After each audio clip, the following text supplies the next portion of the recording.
नहमदुहु व नस्तईनुहु व नुसल्ली अला रसूलिहिल करीम अम्मा बाद अऊज़ु बिल्लाहि मिनश शैतानिर रजीम बिस्मिल्लाहिर रहमानिर रहीम इन्नश शिर्क लज़ुल्मुन अज़ीम सदक़ल्लाहुल अज़ीम। इससे पहले कि आज हम अपना सबक नंबर 6 का आगाज़ करें, थोड़ी सी कुछ लोगों की तरफ कमेंट्स आए हैं, उन पर बात की जाएगी। सबसे पहले तो मैं इकबाल का एक शेर करना चाहता हूँ व्यूअर्स के साथ। इकबाल ने फरमाया था कि वो ज़माने में मुअज़्ज़िज़ थे मुसलमान होकर और तुम ख्वार हुए तारे के कुरान होकर। मैं अपने व्यूअर्स के लिए एक सवाल छोड़ना चाहता हूँ और आप उसका जवाब कमेंट सेक्शन में ज़रूर देना कि दुनिया में वो कौन सी किताब है जो सबसे ज़्यादा पढ़ी जाने वाली है और बग़ैर समझे पढ़ी जाने वाली है। आप लोगों ने इसका जवाब कमेंट सेक्शन में ज़रूर देना है कि वो कौन सी ऐसी किताब है दुनिया में जो सबसे ज़्यादा पढ़ी जाने वाली है लेकिन बग़ैर सोचे समझे बग़ैर समझे पढ़ी जाती है। तो इसका जवाब आपने कमेंट सेक्शन में ज़रूर देंगे। तो आज हम अपना सबक नंबर 6 का आगाज़ करते हैं। ये कुरान पाक में एक बहुत असल में हमारे जो वीडियो का ये सीरीज़ है, ये कोई मसलकी इख्तिलाफ़ात पर मौजूद नहीं है, किसी मसलक की बात नहीं हो रही, ना कोई फ़िक़ही मसाइल इसमें डिस्कस किए जा रहे हैं, बल्कि हम इसमें कुरान के अंदर जो टेक्निकल टर्म्स हैं उनको समझने और समझाने की कोशिश कर रहे हैं। और ये टर्म्स ऐसी हैं कि इस पे सारे मसालिक का इत्तिफ़ाक़ है, यानी ये कोई इख्तिलाफ़ी बातें नहीं हैं, इस पे सारे मसलक का यानी इत्तिहाद है और इत्तिफ़ाक़ है। ना कोई हम किसी मसलक की यानी बात करते हैं, ना कोई फ़िक़ही मसाइल हैं। ये सिर्फ़ कुरान पाक को समझने वाले लोगों के लिए, किसी भी लेवल के हैं उनके लिए ये टर्म्स हैं कुरान की टेक्निकल, जिनको हम समझ रहे हैं। और मैं ये समझता हूँ ये जो हमारी सीरीज़ ये इसलिए हमें मोटिवेशन मिली है ये सिर्फ कि कुरान को समझने के लिए यानी इन चीज़ों की बहुत ज़्यादा ज़रूरत है। तो आज हम अपनी वीडियो की तरफ आते हैं। आज आप अपने सबक की तरफ कुरान के अंदर जुल्म का लफ्ज़ इस्तेमाल हुआ है। तो आज हम देखेंगे कि ये जुल्म का लफ्ज़ है ये किन माना में इस्तेमाल हुआ है, ये किन किन माना में इस्तेमाल हुआ है। मसलन अब एक तरफ अल्लाह का पैगंबर है, मसलन आदम अलैहिस्सलातु वस्सलाम, वो भी कह रहे हैं रब्बना ज़लमना अनफुसना, यानी जुल्म का लफ्ज़ इस्तेमाल किया गया है। इसी तरह यूनुस अलैहिस्सलातु वस्सलाम भी अल्लाह के पैगंबर हैं और वो कहते हैं ला इलाहा इल्ला अंत सुब्हानका इन्नी कुन्तु मिनज़ ज़ालिमीन।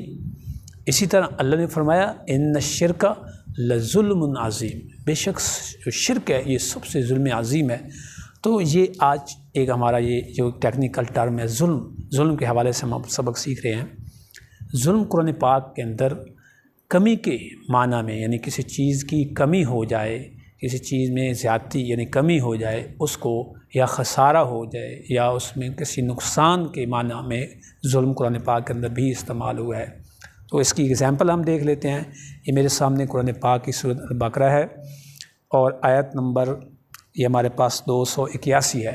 फरमाया वत्तकू यौमन तुरजाऊन फी इलल्लाह सुम्मा तुवफ़्फ़ा कुल्लु नफ्सिन मा कसबत व हुम ला युज़लमून। यानी इसका मफ़हूम ये है कि क़यामत वाले दिन तुम्हारे आमाल का तुम्हें पूरा पूरा बदला दिया जाएगा। ला युज़लमून, किसी किस्म का कोई ख़सारा, किसी किस्म का कोई नुकसान या किसी किस्म की कोई कमी नहीं की जाएगी। तो यहाँ से हम ये सबक हासिल करते हैं कि कुरान पाक के अंदर जुल्म का जो लफ्ज़ है ये यानी कमी के माना में भी इस्तेमाल हुआ है, नुकसान के माना में भी इस्तेमाल हुआ है। बिल्कुल इसी तरह की एक और एग्ज़ाम्पल हम देखेंगे, फिर इसका हमें मज़ीद समझ आएगी। ये सूरत काफ़ हमारे 15 सिपारा है, उसके अंदर सूरत काफ़ है।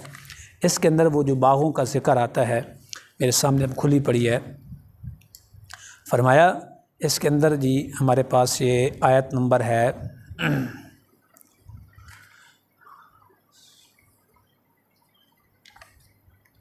हाँ जी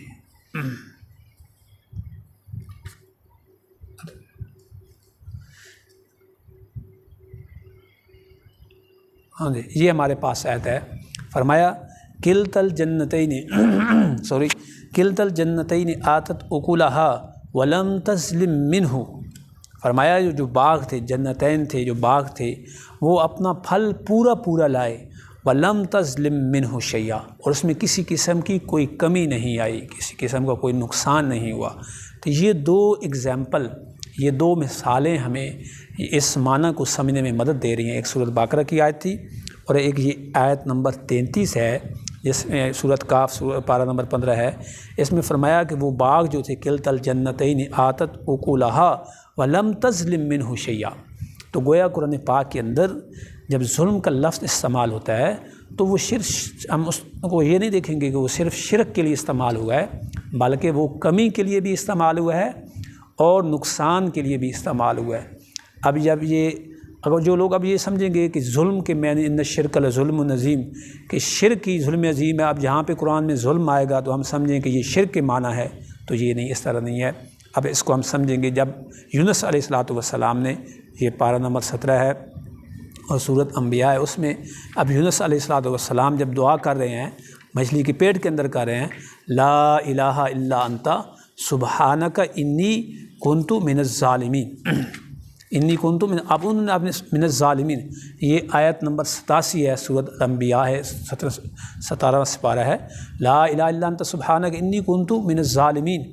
اب یہ اس کا مطلب کیا ہوگا؟ اے اللہ اگر تو نے مجھے معاف نہ کیا تو میں نقصان والوں میں سے ہو جاؤں گا، میں خسارہ والوں میں سے ہو جاؤں گا. اللہ معاف کرے، نعوذ باللہ من ذالک. ایسا نہیں ہے کہ میں مشرکین میں سے ہو جاؤں گا، بلکہ ہم نے دو معنی سیکھے ہیں، دو ایگزامپل قرآن کے اندر ہی ہم نے کوڈ کیے ہیں. ثم توفیٰ کل نفس ما کسبت وہم لا یظلمون. اور دوسری ایگزامپل کلتا الجنتین آتت اکلہا ولم تظلم منہ شیئا. تو یہاں سے ہمیں معنی ملے ہیں کہ ظلم کا جو لفظ ہے قرآن پاک کے اندر، یہ کمی، خسارہ اور نقصان کے معنی میں بھی استعمال ہوئے ہیں. اسی طرح جب آدم علیہ السلام نے دعا کی تھی ربنا ظلمنا انفسنا، تو وہ وہاں پہ ظلمنا شرک کے معنی میں استعمال نہیں ہوا تھا. اللہ کے نبی معصوم ہوتے ہیں، وہ شرک سے پاک صاف ہوتے ہیں. وہاں پر بھی اس کے معنی ہم ترجمہ جب کریں گے یا قرآن پاک کو انڈرسٹینڈنگ کریں گے تو وہاں پر ظلمنا شرک کے معنی میں استعمال نہیں ہوگا، بلکہ نقصان اور خسارہ کے معنی میں استعمال ہوگا. تو آج کی ہماری جو سبق کی سمری ہے وہ یہی ہے، قرآن پاک کے اندر جو ظلم کا لفظ ہے اس کے جو معنی ہے شرک میں بھی، یعنی شرک کیا ہوتا ہے، ظلم کے اصل شرک کیا ہے جی، یا ظلم کے یہ تعریف کی جاتی ہے وضع شیء فی غیر محلی، وضع شیء فی غیر محلی. شرک کے معنی میں بھی استعمال ہوا ہے اور نقصان اور کمی اور خسارہ کے معنی میں بھی استعمال ہوا ہے. تو یہ بہت بڑا اہم لیسن ہے. اگر ہم اس کو یہی سمجھتے رہتے کہ ظلم کے معنی شرک ہیں تو اس کا مطلب یہ تھا کہ آدم علیہ السلام نے نعوذ باللہ من ذالک شرک کیا تھا، یونس علیہ السلام نے شرک کیا تھا. نہیں، بلکہ فرمایا انی کنت من الظالمین، میں خسارہ والوں میں سے ہو جاؤں گا، میں نقصان والوں میں سے ہو جاؤں گا. اسی طرح آدم علیہ السلام جب فرمایا تو ربنا ظلمنا، اللہ میں نے اپنا نقصان کیا، میں نے اپنا خسارہ کیا، تو مجھے معاف فرما دے. تو آج کا ہمارا یہی سبق ہے. امید ہے انشاءاللہ اس سے آپ لوگ استفادہ کریں گے. سبحان ربک رب العزت عما یصفون وسلام علی المرسلین والحمد للہ رب العالمین.